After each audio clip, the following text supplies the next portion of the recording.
नारायणीयं तृतीयदशकं भक्तिप्रार्थना।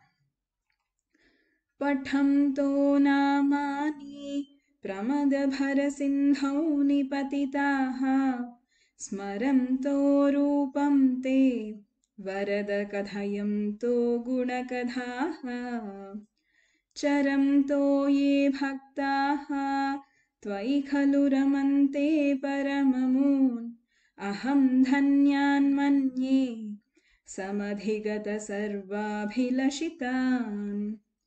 गदक्लिष्टं कष्टं तव चरणसेवारसभरेऽपि, अनासक्तं चित्तं भवति बत विष्णो कुरु दयाम्। भवत्पादाम्भोज स्मरणरसिको नाम निवहान्, अहं गायं गायं कुहचन विवत्स्यामि विजने। कृपाते जाता चेत् किमिव न हि लभ्यं तनुभृतां, मदीयक्लेशौघ प्रशमनदशा नाम कियती। न के लोकेऽस्मिन् अनिशमयि शोकाभिरहिताः, भवद्भक्ता मुक्ताः सुखगतिमसक्ता विददते। मुनिप्रौढारूढाः जगति खलु गूढात्मगतयः, भवत्पादाम्भोज स्मरणविरुजो नारदमुखाः। चरन्तीशस्वैरं सततपरिनिर्भातपरचेत्, सदानन्दाद्वैत प्रसरपरिमग्ना किमपरम्।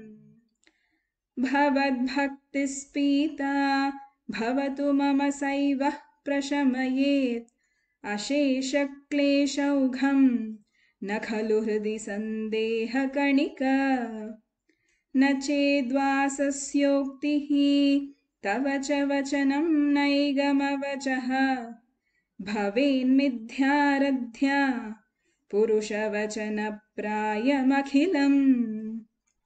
भवद्भक्तिस्तावत् प्रमुखमधुरा त्वद्गुणरसात्, किमप्यारूढा चेद् अखिलपरितापप्रशमनी। पुनश्चान्ते स्वान्ते विमलपरिबोधोदयमिलन्, महानन्दाद्वैतं दिशति किमतः प्राध्यमपरम्। विधूय क्लेशान् मे कुरु चरणयुग्मं धृतरसं, भवक्षेत्रप्राप्तौ करमपि च ते पूजनविधौ। भवन्मूर्त्यालोके नयनमधते पादतुलसी, परिघ्राणे घ्राणं श्रवणमपि ते चारुचरिते। प्रभूताधिव्याधि प्रसभचलिते मामकहृदि, त्वदीयं त्वद्रूपं परमरसचिद्रूपमुदीयात्। उदञ्चद्रोमाञ्चो गलितबहुहर्षाश्रुनिवहो, यथा विस्मर्यासं दुरुपशमपीडापरिभवान्।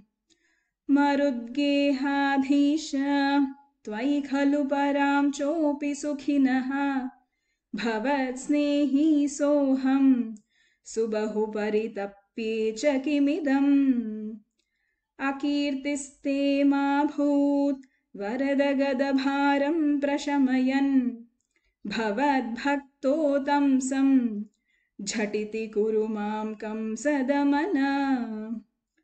किमुक्तैर्भूयोभिः तव हि करुणा यावदुदीयात्, अहं तावद्देव प्रहितविविधार्थप्रलपितः। पुरक्लृप्ते पादे वरद तव नेष्यामि दिवसात्, यथा शक्तिव्यक्तं नतिनुति निषेवा विरचयन्। नारायण अखिलगुरो भगवन्नमस्ते। सर्वत्र गोविन्दनाम संकीर्तनं गोविन्द गोविन्द।